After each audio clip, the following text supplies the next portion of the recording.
sejam bem-vindos a mais um Pode Contar, o podcast oficial da Confirp. Eu sou Amanda Oliveira e ao meu lado eu tenho o Richard Domingos. Hoje conosco temos Robson Nascimento, formado em Ciências Jurídicas na Universidade Paulista, atua na área tributária há mais de 15 anos e conosco na Confirp há 4 anos. Também conosco temos Cidirley Fabiani, é isso mesmo? Exatamente. Fundador da Gestiona, consultoria que nasceu na USP há mais de 18 anos e atua na gestão de inovação. Bem-vindos. Valeu. Obrigado. É uma honra.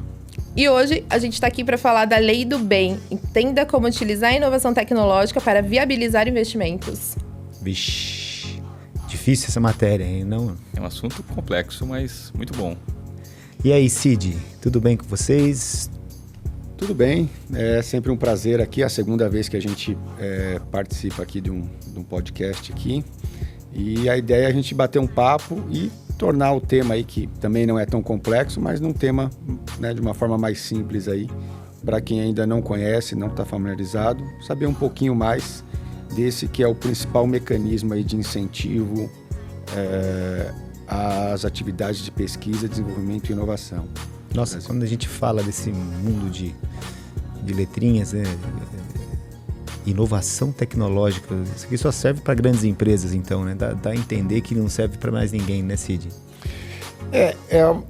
Tem esse viés, né? Mas a verdade é que o governo, né, a maioria dos países, tem uma série de mecanismos aí para incentivar a inovação, né? A Lei do Bem é um mecanismo aí que já tem, né, foi criar a lei de 2005 e desde então o foco dela é mais voltado realmente para as empresas no lucro real. Então passa um pouco esse caráter de um mecanismo voltado para empresas já estabelecidas. É mais complicado, por exemplo, as startups, né, que hoje é um dos temas aí que mais se fala quando se pensa em inovação. A maioria das startups estão num regime do simples, né? Então, de fato, a Lei do Bem não atinge, infelizmente, essas empresas. No entanto, há outros mecanismos, que não é foco hoje, né, do nosso bate-papo, mas há outros mecanismos voltados para as outras empresas. Mas a Lei do Bem, de fato, ela acaba tendo essa restrição mesmo. Não, legal. Esse projeto, então, a questão da Lei do Bem, que lei que é essa? Essa é a Lei 11.196. 196, de 2005 que você De 2005 e foi regulamentada pelo Decreto 5798 em 2006. Como que funciona isso? Assim, quando a gente fala em inovação tecnológica, né, assim, de uma forma simples, para os nossos seguidores, os nossos ouvintes que estão aqui tentando entender um pouco, porque eu vejo que há um desconhecimento muito grande disso. Eu fiz essa provocação de falar que inovação tecnológica é algo que dá a entender que é para grandes farmacêuticas, grandes indústrias montadoras, né?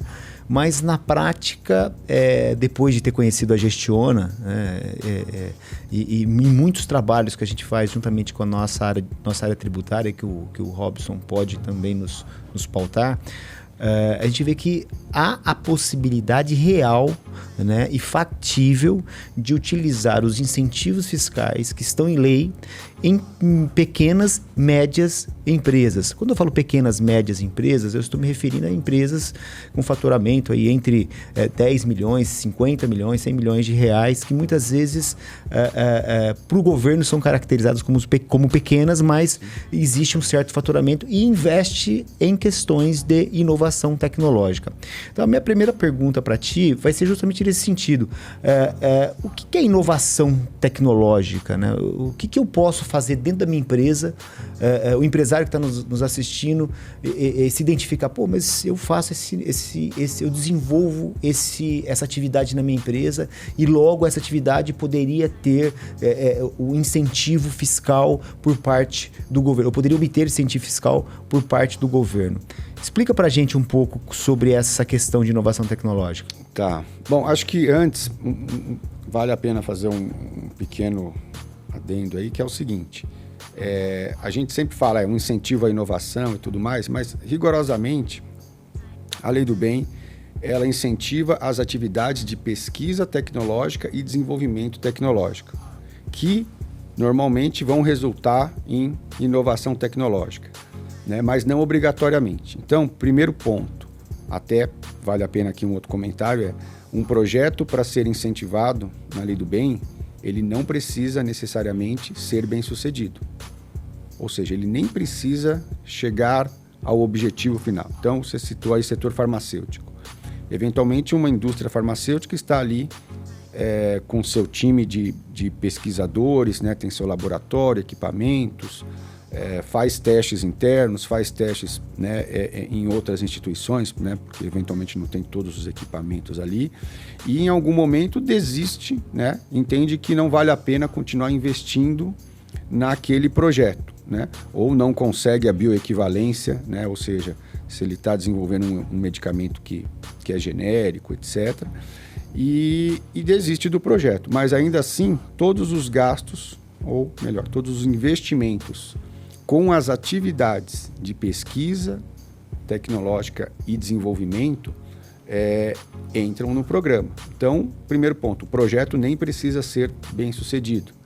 Então, porque o objetivo da lei é incentivar que as empresas arrisquem, que as empresas saiam da sua zona de conforto, né? Do que elas já produzem ali e já são conhecidas e já tem um portfólio ali no mercado e busquem a inovação. E aí a gente chega aí no conceito de inovação da lei, né? A inovação para a lei do bem é a concepção de um novo produto, processo ou serviço, né? Se for na área de software, né? Um novo software, ou a melhoria de um produto, processo ou serviço já existente, né? Então, não necessariamente, como você falou, tecnológica por umas 2 ou 3 vezes. Sim. Não necessariamente só por meio da tecnologia.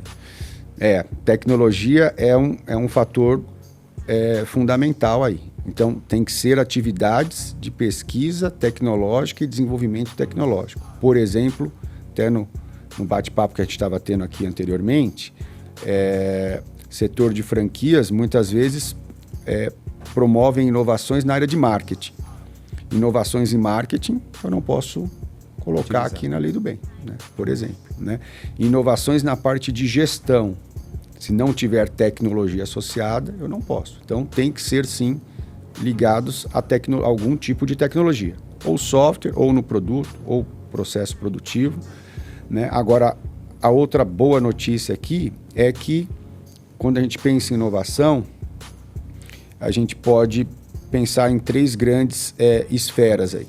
Inovação em termos mundiais, né? Então, poxa, o Thomas Edison inventou lá a lâmpada, né? A lâmpada elétrica. Foi uma inovação em termos mundiais, né? Foi a primeira lâmpada elétrica. Pode ser uma inovação para o país. Então, algo que é novo aqui no Brasil, né? Mas que já existe, aquela tecnologia já existe nos Estados Unidos, ou no Japão, ou na China, ou na Europa, ou qualquer outro local. E a inovação para a própria empresa. Esse é um ponto bem importante. Para a Lei do Bem, o investimento num projeto que vise trazer algo inovador para a própria empresa é incentivado pela Lei do Bem. Ou seja, empresas que prestam serviços, por exemplo, ela pode criar sistemas de robotização para facilitar, otimizar o seu trabalho, ou seja, trazendo mais competitividade, sim, trazendo ganhos e utilizar também desse benefício. Sim, a Lei do Bem ela é a mais transversal, é o mais transversal de todos os mecanismos. A gente tem outros mecanismos, como, por exemplo, Lei da Informática, o nome, né, já induz que é para o setor aí de informática, mais precisamente para o pessoal que fabrica hardware. Quando a gente pensa no programa Rota 2030, é um programa específico do setor automotivo. A Lei do Bem não, nesse sentido, tem empresas de todos os setores, né? Então, setor automotivo, químico, petroquímico, alimentos, bens de consumo, eletroeletrônicos, alimentos, né? Alimentos para pet. Então, tem têxtil, tem empresas de todo o setor, ou seja, né? E basta que essa empresa busque, né, desenvolver inovação para ela mesma. Ou seja, não há distinção, então, de setores, né? Setor industrial, só de serviço, não há distinção. Não há. A Lei do Bem ela é bem abrangente nesse sentido. Ela substituiu um programa anterior, né? Dois, na verdade, que era o PDTI e o PDTA. O PDTI, ele era realmente mais voltado para a indústria, era o Programa de Desenvolvimento Tecnológico Industrial. E o PDTA era o Programa de Desenvolvimento Tecnológico Agropecuário. A Lei do Bem juntou, né, as características dos dois e também abriu a possibilidade para as empresas de serviços aí que prestam esses serviços tendo por trás softwares normalmente, né, pela questão da inovação tecnológica. Aí. Cid, essa questão, deixa eu buscar ter um ambiente mais claro. Você falou de franquias, né? Muitas franquias investem, sobrevivem por estar à frente dos seus franqueados, criando novos produtos, criando novas fórmulas de produtos, criando novos processos, enfim. Dentro dessa linha geral, assim, quais são os exemplos práticos? Numa empresa, geralmente eu acho que você está muito ligado ou à indústria, pelo que você está falando, a indústria que está produzindo alguma coisa, está criando alguma coisa, ou na prestação de serviço, que é como se fosse uma certa indústria de serviço, né? Já não teria a questão da utilização de matérias-primas, enfim, mas tem um insumo do serviço. Então, nessas duas vertentes, a Lei do Bem ela se aplica então mais a indústrias e serviços, é isso? Se a gente analisar, inclusive o site, né? Primeiro, quem que cuida, né? Quem que faz a gestão desses mecanismos todos que a gente citou aqui, né? Não só a Lei do Bem, a Lei da Informática, o Programa Rota 2030, tudo isso aqui é capitaneado pelo MCTI, que é o Ministério da Ciência, Tecnologia e Inovações, que que quem está à frente hoje é a ministra Luciana Silva. Até o ano passado, ainda no governo do Bolsonaro, era o astronauta, né, o Marcos Pontes. E aí agora, com a mudança aí para o governo Lula, o Lula escolheu aí a engenheira, né, ela é engenheira lá, e ela atua pelo estado de Pernambuco, né? Acho que o partido dela é o PCB, se não me falha a memória. Ela que assumiu. Então, esse é um ministério que cuida, né, de todos esses incentivos. E as empresas aí que atuam na Lei do Bem, sejam indústrias ou de serviços, elas estão presentes em todo o país, né? Então, do sul ao norte, e a gente consegue ver, inclusive, no site do próprio Ministério, os setores que mais utilizam.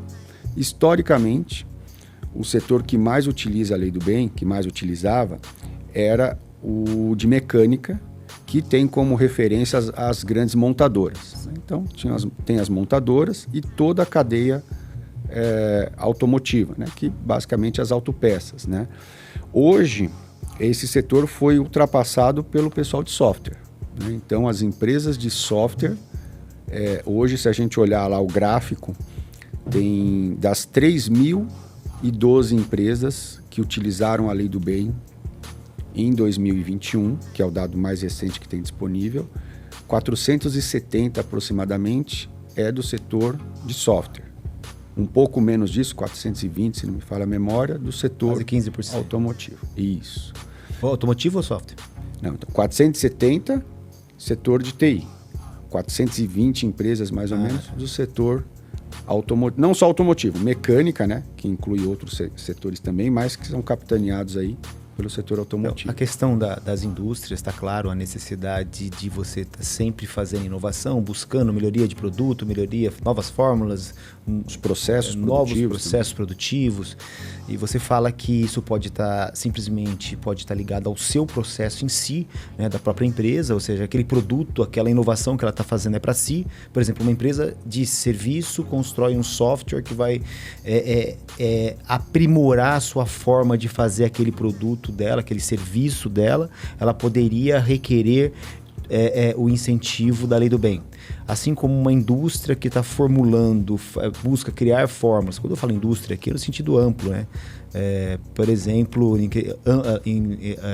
indústria alimentícia, que também poderia estar se beneficiando disso, né? Então, quer dizer, eu estando no lucro real, né? Acho que é o pré-requisito. Eu tendo lucro, requisito. É outro requisito. Né? Porque o incentivo só vale para quem tem lucro, não é isso? A regularidade fiscal também. A partir desses dois requisitos, estando no lucro real, tendo lucro, né? Estou desenvolvendo alguma atividade que está melhorando ou criando um novo produto ou desenvolvendo algo que não existe, eu poderia montar um processo ou contratar uma empresa como a Gestiona para que a gente formulasse um projeto. Isso deve ter o início, meio e fim, ou deve ser o início e meio pelo menos, que você deve apresentar para esses órgãos, e a partir disso eu posso ter um certo incentivo fiscal. Né? Pergunto, que incentivo fiscal é esse? Como que funciona isso? Como que, quando eu olho para isso, como que eu posso, como empresário, me beneficiar desse incentivo fiscal? Qual é o incentivo fiscal? Tá. Então, primeiro, esse programa, como eu comentei, ele nasceu, né, a lei é de 2005, entrou em vigor em 2006, substituindo um programa que já existia do governo, e esse programa que existia, ele tinha uma característica que ele exigia, de certa forma, uma pré-aprovação, ou seja, as empresas enviavam os projetos para o governo avaliava e falava, ok, os projetos são elegíveis, né? Os investimentos feitos também são elegíveis, e aí depois disso a empresa utilizava.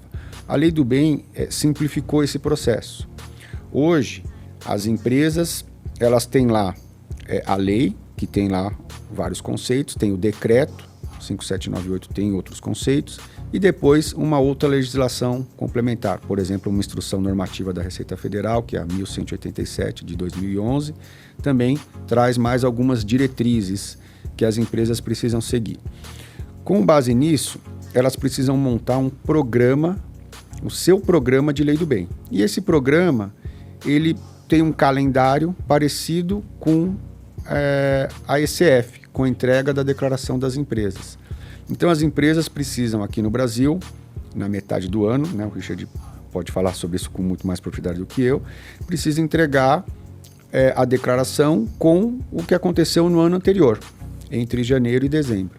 A Lei do Bem segue um rito parecido. Ela precisa entregar um programa, né, e o que tem nesse programa? A relação dos projetos, o detalhamento de cada projeto que ela desenvolveu, independente do projeto já ter sido lançado ou não, ter dado certo ou não, ter interrompido ou não, mas se esse projeto tem as características de pesquisa tecnológica, de desenvolvimento, que a gente comentou aqui, né, e houve gasto, houve investimento entre janeiro e dezembro, ele precisa apresentar esse programa, esse relatório, que ele é preenchido todo eletrônico na metade do ano seguinte. Agora, falando propriamente de um incentivo, são alguns incentivos. O principal deles, ele vai impactar diretamente na base de cálculo do imposto de renda e da contribuição social. Então, por isso, um requisito é o lucro real e o outro requisito é lucro fiscal. Porque uma vez que a empresa tenha prejuízo fiscal, ela já está com a base dela negativa. E a lei do jeito que ela está hoje, a Lei do Bem, ela não permite acumular, que a empresa acumule mais prejuízo, né, com base na lei. Então, a cada ano, a empresa... É um erro, né? Porque, é um erro. Porque se você está lançando um produto... Está investindo. Está investindo, esse produto nem saiu ainda da gaveta, né? Você não obteve resultado com ele. Como que você pode, lá na frente, quando você lançar esse produto, ele deveria carregar todo esse investimento com incentivo, né? E vamos pensar nesses 3 anos de pandemia, né? Que muitas empresas foram impactadas aí, né? E tiveram prejuízo, mas ainda assim essas empresas continuaram investindo em inovação. Elas não pararam, podem até ter diminuído, mas eu vou falar do nosso portfólio, né? A maioria, aliás, nenhuma parou de investir. Algumas diminuíram o investimento, mas não pararam de investir em pesquisa, em desenvolvimento e inovação. E, no entanto, elas foram prejudicadas porque nesses anos elas perderam incentivo, diferente do que acontece... Não puderam aplicar. Não poderam aplicar o incentivo. Porque estavam com prejuízo. Estavam com prejuízo. E elas não podem carregar esse prejuízo acumulado. Então, primeiro, em outros países, né, isso é diferente. A lei permite que a empresa faça todo o seu programa, seus controles, tem que ter conta contábil específica, né? Você tem que controlar ali os gastos, tem que fazer corretamente a gestão dos seus projetos, né? Mas ela pode carregar nos outros países esse crédito e utilizá-lo quando a empresa voltar a dar lucro. E nesse sentido, em 2020... foi resgatado um projeto de lei que já existia, né, que já tinha sido levantado lá há alguns anos, no intuito de fazer essa alteração, né? Então, foram 2 projetos aí e que a gente espera que agora aí no governo eles retomem. Eu tenho até os números aqui. Um é o projeto de lei 4.944 da deputada Luísa Canziani, né, do PTB do Paraná, e o outro um projeto de lei 2.838 do senador Isalci Lucas, do PSDB do Distrito Federal. O objetivo desses projetos de lei é exatamente modificar, aí, né, o objetivo principal, modificar essa característica da lei para permitir que, mesmo com prejuízo, as empresas utilizem. Boa. Né? Falando agora, a segunda pergunta, acho que você não conseguiu responder pra gente. Detalhar qual que é o incentivo. Assim, qual que é o incentivo? Os principais, né? Eu acho que dentro da lei do bem, ali, basicamente... Como eu falei, o principal deles visa reduzir a base de cálculo de imposto de renda e contribuição. De que forma isso funciona? Então, imagine que uma empresa farmacêutica. Então, ela está desenvolvendo ali um conjunto de medicamentos. Aí vamos até separar. Tem medicamento que é inovador para o mercado, ou seja, é um novo medicamento. É um novo medicamento. Não tem equivalente, pelo menos no mercado nacional. E tem outros dentro desse portfólio que são genéricos, que são medicamentos que tem um medicamento de referência no mercado, mas a lei dos genéricos já permite copiar esse medicamento. Então, primeiro ponto, esses projetos entram na lei do bem? Sim. Todos eles, tanto o projeto de um medicamento novo, como o projeto de desenvolvimento do genérico. Por quê? Mas o genérico não é novo para o mercado. Não é para o mercado, mas para a empresa que está fazendo o desenvolvimento, para ela, aquilo é novo. Para ela tem risco. Tem risco você fazer um genérico? Tem. Muitas vezes a empresa pode não chegar à bioequivalência do medicamento de referência. Então, para a empresa que está fazendo o desenvolvimento, todo aquele investimento em equipe, material de consumo, testes... Pesquisadores. Né? A equipe de pesquisadores, tudo isso entra como investimento e como base de cálculo, que a gente, né, eu já vou explicar aqui, vai fazer esse abatimento no imposto de renda e contribuição social. Que essa empresa investiu, gastou no ano R$1 milhão com esse staff. Primeiro ponto, não muda, o incentivo não muda, independente de o projeto ser inovador, seja uma inovação radical ou disruptiva, ou uma inovação incremental, ou a cópia de um genérico. O benefício vai ser o mesmo. Tem alguns critérios que mudam o benefício, mas não o caráter inovador da empresa, então, do projeto. Ou o projeto é inovador, né, de acordo com a lei, o decreto, o manual de Frascati, que é um manual internacional de referência, e o Guia da Lei do Bem, que inclusive nós ajudamos aí na confecção, que foi um trabalho, um grupo de trabalho aí envolvendo algumas empresas e o próprio pessoal do MCTI. Como é que é o mecanismo? Então vamos pegar esse exemplo que o Richard colocou. A empresa investiu entre janeiro e dezembro R$1 milhão. O que está aí dentro? RH, né, folha de pagamento dos pesquisadores, associado às horas investidas, né, porque isso precisa ser separado por cada projeto. Material de consumo, quer dizer, para você fazer esses medicamentos tem lá insumos, né, o princípio ativo, etc., né, e uma série de testes. E aí você vai talvez já pensar na seguinte pergunta: e os equipamentos que você investiu, né, para fazer aqueles testes e tudo mais? Equipamento tem um tratamento à parte aqui, ele não vai entrar nesse cálculo inicial. Nesse cálculo inicial vão entrar os dispêndios que a gente pode tratar como despesa ou ativar de acordo com o CPC 04 lá, que é o Comitê de Pronunciamento Contábil lá, que trata do ativo intangível, que aí já é um ponto mais técnico. Para a lei do bem não vai mudar.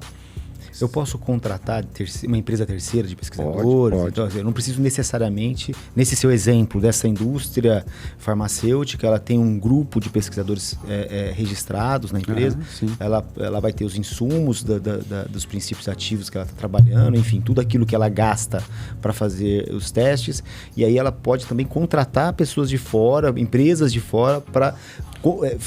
como se fosse fazer parte daquele processo de inovação, de pesquisa. Sim, isso é até incentivado, inclusive, né, que não é necessariamente um open innovation, né, uma inovação aberta, mas essas parcerias com terceiros, sejam instituições privadas ou outras instituições públicas, centros de pesquisa, universidades, são super bem-vindas e são até incentivadas aí pelo Ministério. Então, todos esses gastos, esses investimentos, somados aí, considerando esse exemplo, resultaram em R$1 milhão aí entre janeiro e dezembro. O que diz aí a lei do bem? Ela diz o seguinte, que a empresa ela pode excluir, né? Fora o que ela já excluiu, se ela tratou isso como despesa ou se ativou, mas ela pode excluir para efeito da base de cálculo de imposto de renda e da contribuição, 60% desse valor. Tá, então vamos lá, antes de chegar nesse ponto. Então, vamos imaginar que a empresa lançou isso para o resultado dela, então ela está no lucro real, automaticamente do resultado dela, ela compôs R$1 milhão, abateu do imposto de renda e da contribuição social. Isso. Você já foi para o resultado. Isso já foi para o resultado. Além disso, a empresa pode fazer valer mais 60%? Que você Inicialmente 60%. Depois tem uns gatilhos para aumentar isso. Mas como ponto de partida... Ou seja, ela pode jogar lá no LALUR e no LACS, que são os livros de apuração do imposto de renda e contribuição social, mais 600 mil de despesa, como se tivesse tido dispêndio.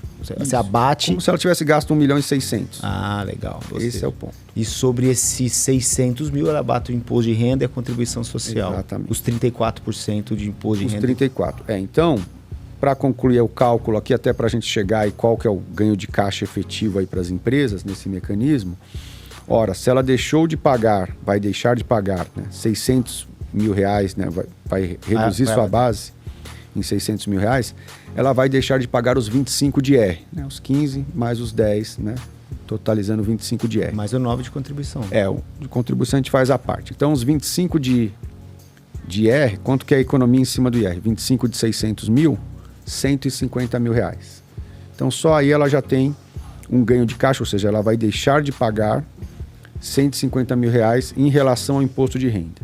E mais 9%, né, sobre esses mesmos 600 mil que ela reduziu da contribuição social, né? Então 9% de 600 mil dá 54 mil reais.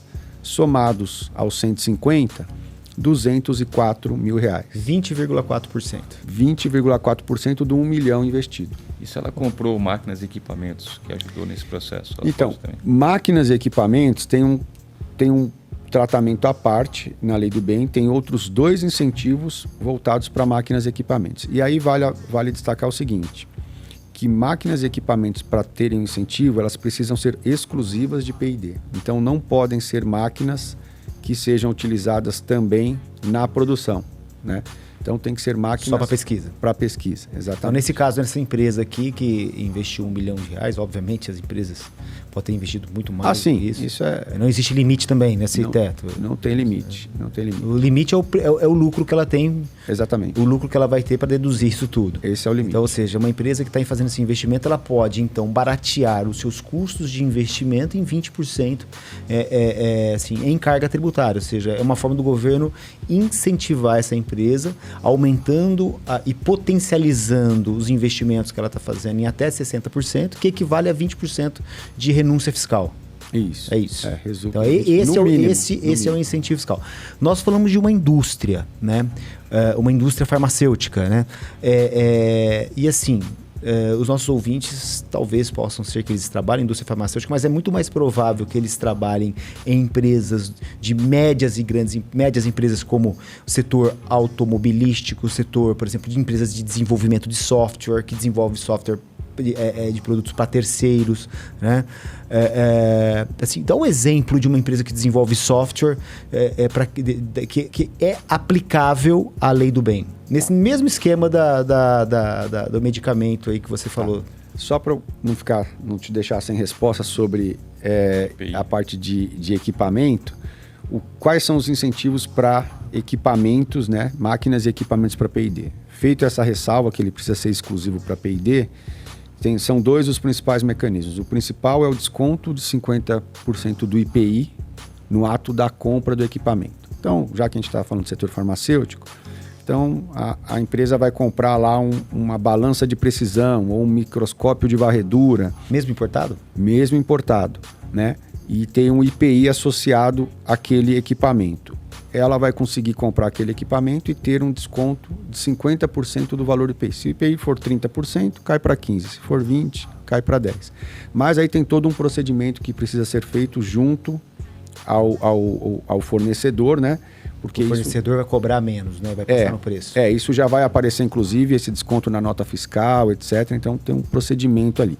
O outro é a depreciação integral, né? Então, ao invés de fazer a depreciação desse equipamento em 5 anos, por exemplo, ele pode fazer tudo, né, acelerar tudo no ano de aquisição. Tá. Então, esses são dois incentivos voltados para equipamentos, né, de P&D. E o outro se aplica aos dispêndios lá, né? Aí, voltando para a pergunta do Richard em relação ao setor aí de serviços, que é o que mais cresce. Então, hoje a gente tem... aliás, vale até um parêntese. Mesmo as indústrias, elas estão cada vez mais incluindo no seu programa da Lei do Bem projetos de serviço, projetos de software, né? A gente tem visto bastante a indústria química, alimentos. Eles têm áreas hoje, essas grandes empresas, áreas de TI, e eles estão fazendo a concepção e desenvolvendo softwares. Lógico, aí eles contratam empresas especializadas, eventualmente, numa determinada linguagem, para fazer o algoritmo, etc., né?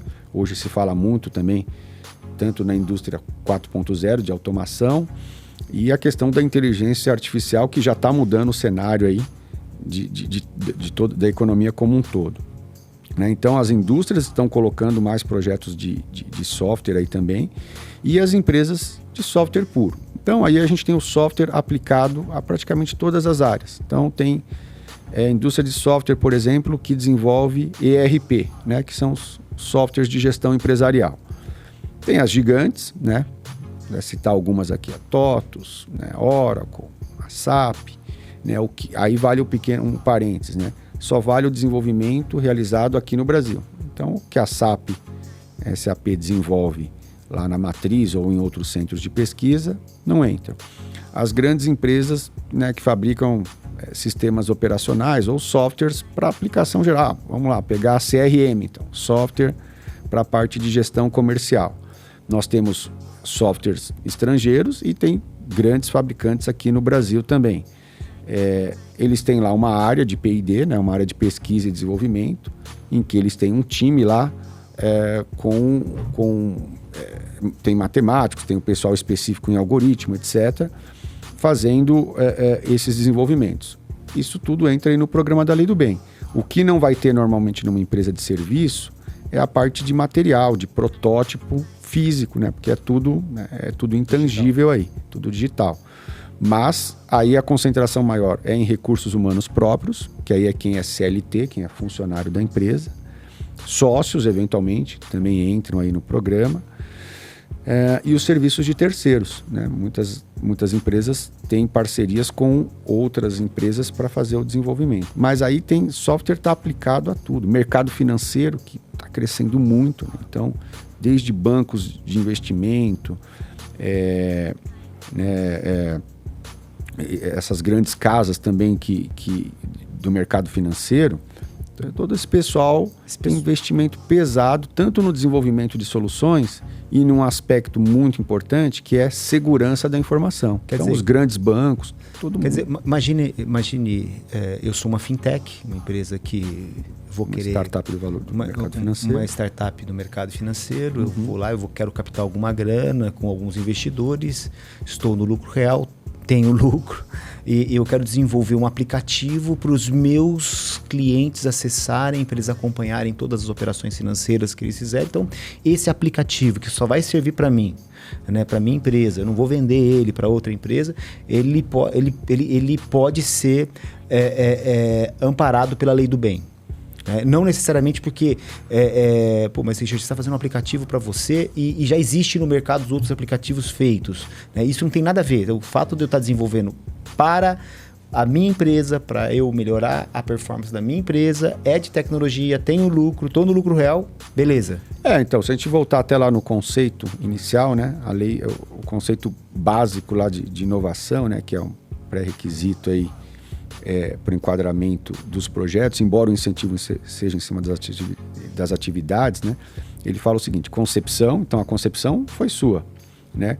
De um novo produto, processo ou serviço, ou a melhoria desses itens que a empresa já possui, visando aumento de qualidade, competitividade, etc. Então, normalmente, isso vale na indústria também. Os projetos de processos, eles muitas vezes não são perceptíveis para o cliente final. Quer dizer, eu fabrico amortecedores.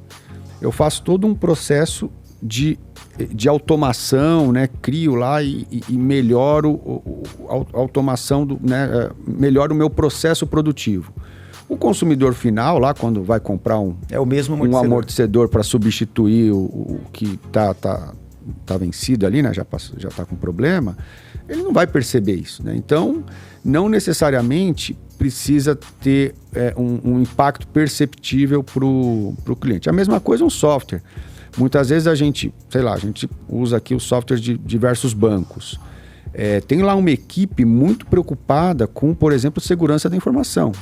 Muitas vezes a gente vai lá e faz a atualização do software, etc., e não notou diferença nenhuma. Atualizou lá, mas não vi funcionalidade nova, não vi nada novo.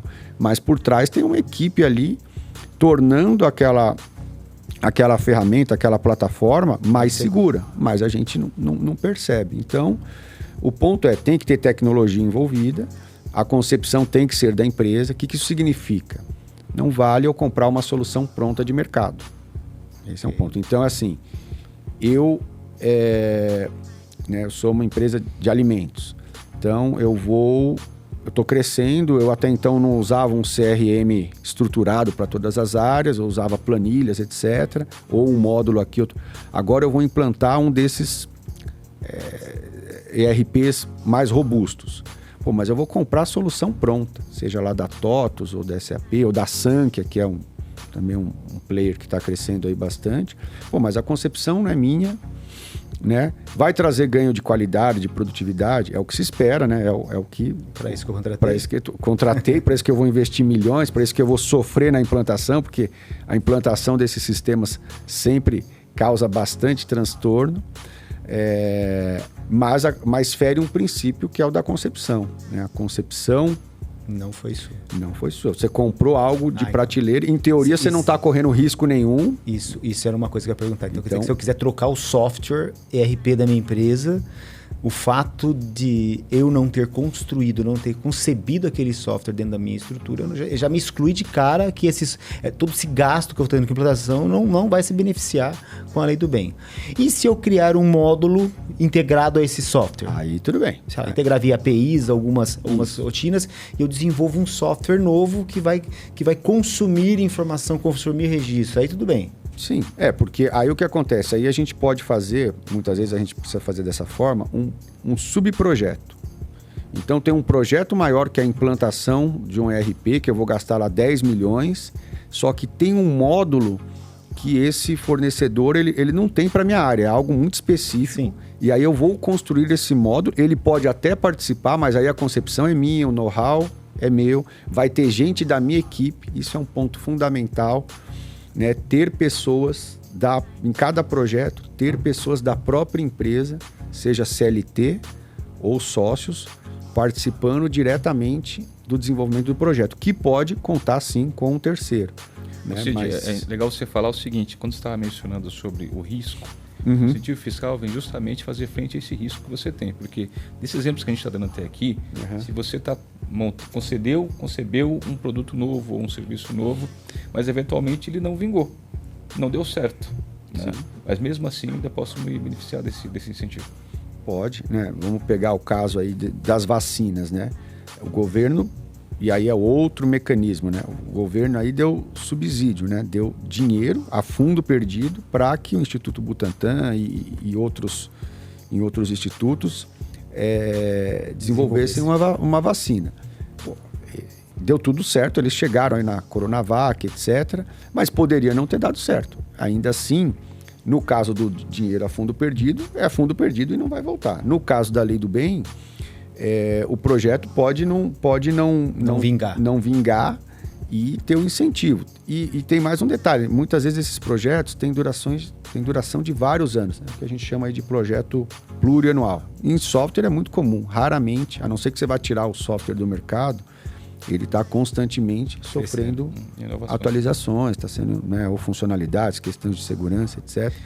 Tem que separar o que pode e o que não pode entrar aí, mas, em princípio, o que for desenvolvimento tecnológico aí entra.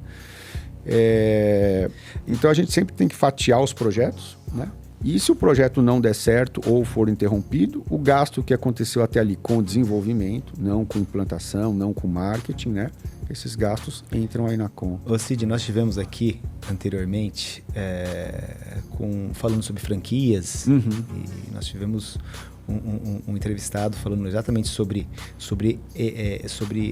eles fornecem biscoito, né? Eles têm uma rede de franquias de biscoito, chama Biscoitê. Né? O presidente Raul esteve com a gente, ele falou: Richard, a gente lança aqui mais de 100 SKUs por mês de produtos, ou seja, por ano. Né?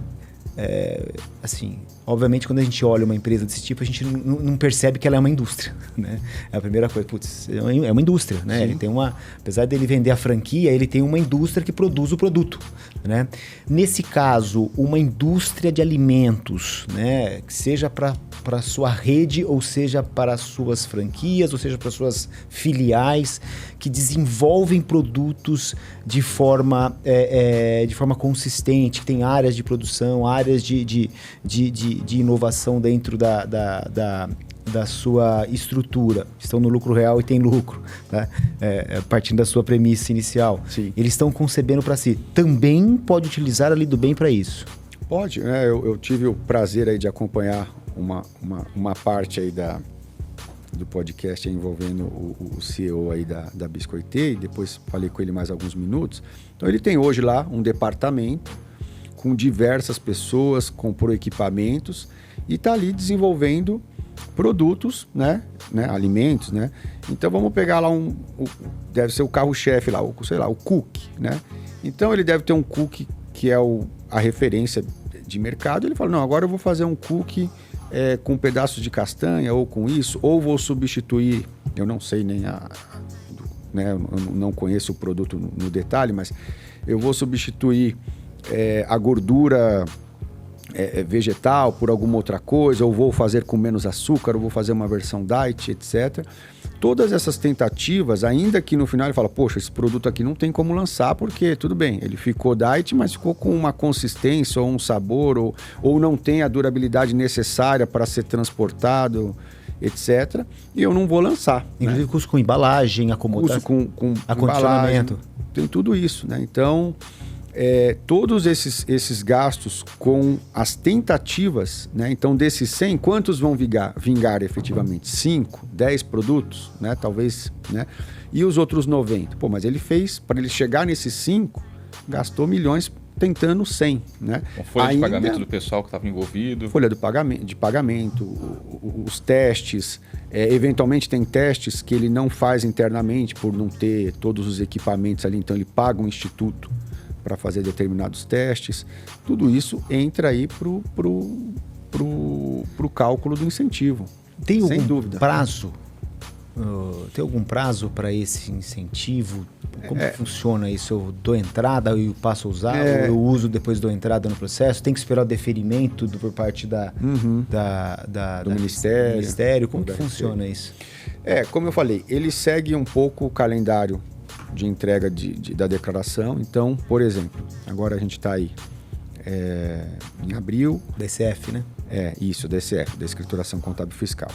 E as empresas que já conhecem, já utilizam, provavelmente já utilizaram um incentivo referente ao ano de 2022. Esse incentivo ela pode usar dentro do ano, né? Se ela pode usar mensalmente, se ela tiver no regime do lucro real anual, fizer lá a balança de suspensão, então ela pode usar em fevereiro, ela calcula o incentivo de janeiro e já pode utilizar, né? Então ela pode usar dentro do ano e depois, sempre na metade do ano seguinte, entre maio e julho, você presta contas, que é um relatório com todos os projetos, todos os gastos e tudo e o quanto você usou de incentivo. Se a empresa estiver no lucro real trimestral, segue o raciocínio por trimestral. Então, janeiro, fevereiro e março. Tive lucro? Teve. Então, em abril você vai pagar imposto competência do primeiro trimestre. Você faz o cálculo, né? Então, quais são os projetos que eu fiz investimento entre janeiro e março, quanto eu gastei de RH, serviço terceiro, material de consumo, faz aquele cálculo que a gente fez da exclusão e você já paga menos imposto, né? Então, quem está no trimestral, a gente vai olhar o trimestre. Então, se eu fechei com lucro primeiro trimestre e terceiro, eu posso tomar o benefício do primeiro e do terceiro. Segundo prejuízo, não posso, e eu não posso usar o incentivo do segundo trimestre em outros períodos. Eu tenho que respeitar a competência. No lucro anual, eu posso usar dentro do ano? Posso, mas eu preciso ter a certeza que o resultado do ano vai ser lucro. Vai ter lucro. E vai ser maior do que o que eu usei.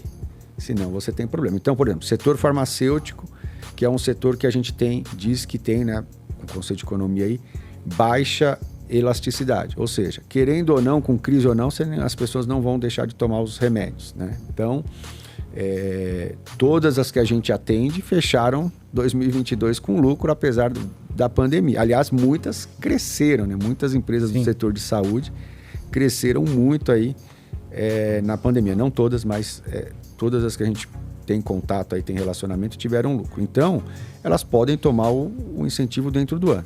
Aí eu não tenho essa certeza. Então, você faz o acompanhamento dentro do ano, espera fechar o exercício, fechou o exercício, tive lucro, aí você faz. E se eu já paguei todo o imposto? Você tem direito ao crédito, mas você vai precisar apontar. Mas não faz muito sentido, porque a pessoa não vai investir ou não vai deixar de investir por conta do incentivo. Ela vai investir porque ela precisa investir. Não, ela vai investir.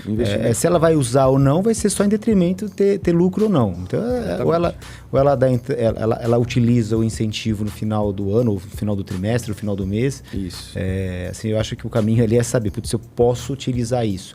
Mas a minha pergunta ali é mais como é o arroz com feijão, né? Nós estamos chegando na fase final já do nosso podcast, nós temos aí alguns minutos para fechar.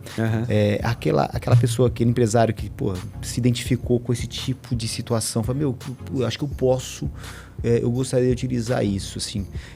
Obviamente vai precisar de uma empresa como a Gestiona, porque para fazer esses controles, desenvolver o projeto, apresentar projeto para o Ministério da Ciência e Tecnologia, né? Obviamente vai contar com isso. Mas quais são os passos? O primeiro passo, eu monto o projeto para começar a utilizar, assim, contratei a Gestiona, vamos imaginar esse ponto, contratei a Gestiona, quais são o passo a passo e a partir de quando eu posso me beneficiar disso? Legal. Então, primeiro, isso acaba normalmente sendo gerenciado nas empresas pela área financeira, controladoria, né? O pessoal lá que cuida da grana dentro da empresa. E ele acaba tendo um pouco de viés de planejamento tributário, né? E tem vários mecanismos ligados à área tributária que permitem aquela recuperação dos últimos 60 meses, dos últimos 5 anos. Então, a revisão da folha de pagamento, você pode recuperar os últimos 5 anos. A mesma coisa aquela chamada tese do século, lá, aquela tese da exclusão do ICMS da base do PIS e COFINS. Também você pode fazer uma recuperação lá de trás. A lei do bem, ela tem uma restrição aí. Ela só permite você recuperar a do ano base vigente, né? Ou anterior aí até o meio do ano. Então, hoje... A entrega da ECF. Até a entrega da obrigação acessória. Que é alinhada aí com a ECF, né? Que é o chamado Form PID. É o Formulário de Pesquisa e Desenvolvimento, que é um formulário eletrônico aí da Lei do Bem, que ele é preenchido e submetido diretamente no site do MCTI lá. Antes disso, antes de entregar o form, eu tive que fazer algum procedimento junto ao Ministério ou não? Não. Então vamos lá. Vamos pegar uma empresa agora, hoje. Hoje é dia 17 de abril. A empresa tomou conhecimento hoje desse assunto, da lei do bem. Bom, lógico. Primeiro ponto, ela é no lucro real, porque senão não tem conversa. Segundo, Teve lucro. Ela teve lucro no ano passado? Teve lucro entre janeiro e dezembro de 22? Teve lucro. Não então, posso estar devendo para o fisco. Ou posso? Bom, se for algo que, né, um parceiro... Se você já tem... Resumindo a história, se você está conseguindo tirar suas CNDs ou a certidão positiva com efeito negativo, ok. Ou se está prestes a regularizar isso, ok. Mas, rigorosamente, se a gente está falando do ano de 2022, você teria que ter regularidade fiscal em 22, né? O recomendado é que você tenha pelo menos uma CND por semestre. Esse é o ideal. Então, voltando. A empresa fechou hoje. Então, está no lucro real, teve lucro em 22. Vamos olhar os projetos, se esses projetos são aderentes. Então, vamos pegar o portfólio de projetos da empresa de 22, que ela investiu em 22, e verificar se esses projetos se enquadram. Projeto de produto, se for o caso, projeto de processo, projeto de software, né, de acordo com o que a empresa investiu. Esses projetos se encaixam? Sim. Segundo passo, vamos levantar os dispêndios. Quanto você investiu começando por recursos humanos? Né? E depois, serviços de terceiros. Se for uma indústria, material de consumo, protótipo, teste no laboratório, teste em planta piloto. Vamos somar tudo isso. Gastos com marcas e patentes, se a empresa tiver. Prova de conceito que teve, né?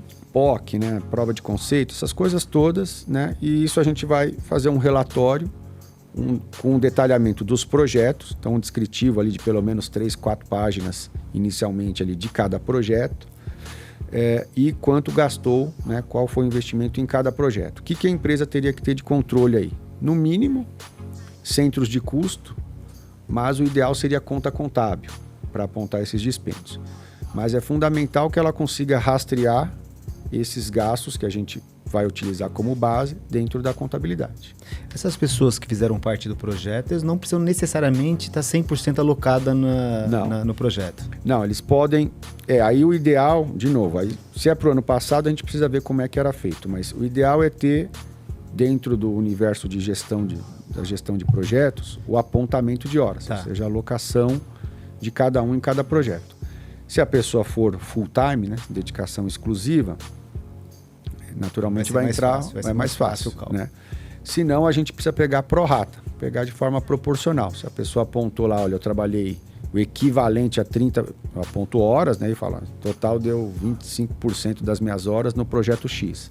Então eu vou pegar a folha de pagamento mês a mês, analisar o que entra e o que não entra na folha de pagamento e pegar de forma proporcional a dedicação. Então eu cruzo folha de pagamento com apontamento de horas e aí eu chego ao valor da parte de RH, né, de quadro de pesquisadores, seja ele exclusivo ou parcial. E aí os outros gastos, serviços de terceiros, eu vou olhar contrato e as notas fiscais. Material de consumo, algum controle lá de material de consumo. Bom, faz-se o cálculo. E aí, bom, a empresa já pagou todos os impostos de 22, provavelmente, né? Se está tudo redondinho, a essa altura já deve ter pago tudo. Aí ela vai poder usar esse crédito depois lá da entrega da ECF. E aí a gente vai entregar um relatório. Nós estamos falando olhando para trás, né? Olhando para 2022. A empresa que está... quem não fez nada e viu que investiu, putz, não vou deixar esse dinheiro na mesa, quero buscar esse dinheiro de volta. Mas, lembrando, 2022. Aquilo que investiu até 2021, perdeu, não posso mais. Ok, mas aí que tá. Se ela já apurou o imposto, já pagou, então ela vai ter que reapurar o seu imposto de renda agora e a contribuição social com esses vai precisar de uma ajuda da contabilidade. Isso. Reapurar, e se ela pagou esse imposto a mais, ela vai poder compensar esse imposto pago a mais com outros tributos federais ou previdenciários, né? Isso. Tá, mas isso aqui, eu quero só colocar esse ponto porque para não deixar essa confusão, né? Nós estamos dando um exemplo aqui que a gente voltou no tempo. Se você fizer isso dentro do mês a mês, você não vai ter esse pagamento indevido a maior de Sim. imposto de renda, tá? Então, só para... Se for recuperar o passado, provavelmente você vai ter que usar aquele perde-comp, né, para fazer a recuperação. Agora, uma empresa que conheceu o tema agora, e vamos supor, não vai fazer 22, porque 22 teve prejuízo, ou mudou o regime tributário agora, a gente tem esse caso também, olha, até 22 eu estava no presumido. Mudei esse ano para o lucro real e já tenho perspectiva de ter lucro fiscal agora em 23.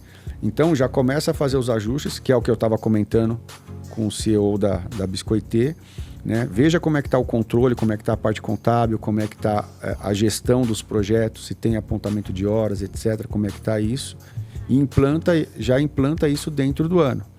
Aí ele falou, eu não tenho certeza ainda se eu vou fechar com lucro ou não. Tudo bem, mas já implanta os processos, já faz um workshop, dá treinamento para o pessoal, explica, né, como é que funciona tudo isso. Por quê? Porque se fechar com lucro, está muito mais fácil fechar o resultado, usar o incentivo e na metade do ano que vem, até 31/7, que é a data normalmente padrão, às vezes tem alguma alteração aí como teve nos anos de pandemia, mas 31/7 você precisa entregar esse relatório, esse Form PID para o MCTI. Depois o Ministério vai fazer uma análise e devolve um parecer. Mas para vocês terem ideia, o Ministério está devolvendo agora, saiu recentemente, o terceiro lote de 2018.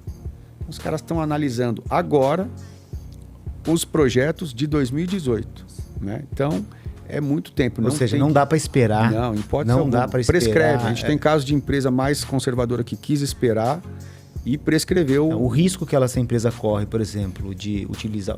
A legislação permite que você utilize...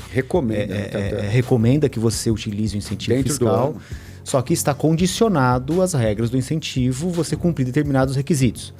A empresa tendo esses requisitos, em tese, aquele pedido dela será deferido. Ou, no máximo, questionado pelo fisco, pelo Ministério, para que se seja apresentado informações complementares. Tá? Em última hipótese, havendo a utilização indevida por parte da empresa, ela pode ter que pagar parte ou a totalidade do benefício que ela teve de volta para a Receita Federal a título de imposto de renda e contribuição social com multa e juros. Sim. É isso. Então, esse é o risco final, é justamente esse. Primeiro, né, já que a gente está chegando na reta final, importante. Primeiro, as empresas elas não são obrigadas a contratar consultoria. É diferente de, por exemplo, empresa que está na bolsa e tal e precisa do balanço auditado, etc. Então, a lei do bem, ou a ROTA, a lei da informática, a parte de consultoria não é obrigatória. Agora, das 3.000 empresas que utilizam, quantas fazem por conta própria? Menos de 2% ou 3%. Quase nenhuma empresa faz o uso do incentivo sem o apoio de consultoria. Sim. Por quê? Porque é super complexo, né? As empresas elas têm direito, isso tem portaria, está tudo regulamentado, a 2 defesas no âmbito administrativo. Então, se houve algum questionamento, eu entreguei 10 projetos, o Ministério aprovou 7, questionou 3, eu tenho lá... Então, essas empresas que estão recebendo agora o parecer de 2018, se houve algum questionamento, elas têm 30 dias para montar uma defesa, que é toda administrativa, complementando as informações técnicas ou financeiras apresentadas. Se ainda assim o Ministério mantiver a posição de glosa, ela ainda pode entrar com um RA, um recurso administrativo, só depois do Ministério soltar. Em última análise, se acontecer esse cenário que o Richard comentou, o Ministério manteve que desses 10, 3 projetos não entram. Em teoria, ela tem que devolver o incentivo equivalente a esses 3. Aos 7 já está aprovado, porque o incentivo é por projeto. Ou, né? parte das deduções que ela incorreu incorretamente. O ponto é que o fato de não passar, mesmo depois no parecer final, ou seja, depois do recurso administrativo, não implica necessariamente que a empresa foi autuada. Só quem pode autuar a empresa é o fiscal, essa é a Receita Federal. Então, se isso não acontecer no prazo de 5 anos, prescreve e não é devido. A empresa ela pode, por iniciativa própria, se antecipar e falar, olha, tudo bem, concordo e vou pagar. Retifique e paga o imposto com a multa e juros. Se vier um fiscal, o que pode mudar a multa pode ser mais alta. Né? A multa pode chegar a 150% do valor devido. Mas, veja, em cima dos projetos glosados e não do montante total. Só em cima daqueles 3 projetos. A gente não tem nenhum caso aí no mercado. Putz, esse papo aqui, sem deixar que a gente vai ficar até amanhã aqui falando, meu. Nós estamos chegando agora aqui na etapa final aqui e até para a gente levar uma informação adicional. Muito se fala aí quando a gente olha do arcabouço fiscal está entrando aí no parlamento, está sendo apresentado no parlamento por esses dias. Muito se fala em redução de incentivos fiscais e a primeira coisa que vem na minha cabeça, nossa, eles vão acabar com a lei do bem. Como que você está enxergando isso rapidamente para a gente finalizar nosso bate-papo aqui? Legal. Vale a pena comentar que já teve há alguns anos uma iniciativa para uma medida provisória que chegou a congelar e a interromper a lei do bem por poucos meses. Depois isso, né, não foi para frente aí, a lei do bem não só permaneceu, como voltou com mais força, né? Porque é assim que houve esse movimento, né? Eu não vou me lembrar aqui de cabeça o número dessa medida provisória. Lamentável você não lembrar da medida provisória. Porque foi um negócio tão bom, né? Que eu preferi esquecer isso, mas houve aí um esforço muito grande de diversas entidades, associações, né, a própria CNI, também Confederação Nacional da Indústria e tal, no intuito de rebater, né, combater essa tentativa de cancelar a lei. E depois a lei ganhou força, inclusive, que eu comentei no início aqui do nosso bate-papo, que tem hoje até projetos de lei que visam ampliar o incentivo da lei do bem e tudo mais. Então, é lógico que eu estou falando aqui é uma especulação, mas eu não acredito, a gente está acompanhando bem de perto aí toda a movimentação do governo, né? A gente tem um relacionamento aí muito bom, próximo até a várias pessoas que atuam dentro do Ministério, e a gente não acredita que vai ter nenhum impacto, pelo menos para essa parte de incentivos à inovação, né? Só um dado aqui curioso, em 2021, que é o dado mais recente que a gente tem, as empresas investiram em torno de 27 bilhões nesses projetos que foram considerados na Lei do Bem. Isso resultou numa renúncia de 5,8 bi. Quantas empresas? 3 mil empresas. Então isso dá uma média de 1,9 milhão por empresa. Então tem empresas pequenas que tomam benefício de 500, 600 mil, e a gente tem algumas gigantes, inclusive em carteira, que tomam mais de 70, 80 milhões de reais por ano, e é todo ano, né? Não sei que um ano ela fecha com prejuízo. Mas se a gente olhar aí, por exemplo, a Haddad está buscando lá, em cima aí de outras fontes aí, né, de arrecadação, inclusive está se falando muito tanto para o mercado financeiro ou para essas plataformas, né, Shopee, essas plataformas de e-commerce, que ele visa aí buscar pelo menos uns 150 bi. Aqui a gente está falando de 6 bi, né? Então, no contexto, é um volume pequeno, né? E traz um retorno que vai de pelo menos, você vê, as empresas investindo 27 e o governo abrindo mão de 5 bi. Né? Então, e tem vários estudos que mostram... Você acredita que não vai... Que não vai ter impacto aí. Cid, nesse sentido. Quero agradecer a sua presença, do Robson, da nossa querida Amanda. Vou deixar você para suas mensagens finais aí. Não esqueçam de acompanhar a Confirp nas nossas redes sociais, que é o canal Confirp no YouTube, confirp.contabilidade no Facebook, Instagram e também no site da Confirp, www.confirp.com. Manda bala, pode finalizar aí com as suas recomendações finais. Bom, queria começar agradecendo, né, a Confirp, ao pessoal aqui da parte técnica, o Robson, a Amanda, todo mundo aqui, pela oportunidade. Evidentemente ao pessoal que depois, com muita paciência, aí, vai poder acompanhar aí o que a gente conversou. Queria deixar também que tem muita informação, além do próprio site do MCTI, tem muita informação nos nossos 2 sites, né, o gestiona.com.br e o nosso portal exclusivo aí da Lei do Bem, que é o leidobem.com.br. Lá tem muita informação, tem praticamente todos os manuais do Ministério, todos os relatórios, muita informação lá, notícias que a gente publica, estudos, né, relacionados ao tema, não só da Lei do Bem, mas outros temas, né, mas falando especificamente aí do portal. Como eu havia comentado, hoje tem cerca de 3 mil empresas somente no Brasil inteiro utilizando esse incentivo. O último dado que eu tenho, talvez o Richard tenha até algum mais recente, mas é que o Brasil tem aproximadamente 190 mil empresas no lucro real. Só 3 mil, ou seja, não dá nem 2%, utilizam esse mecanismo.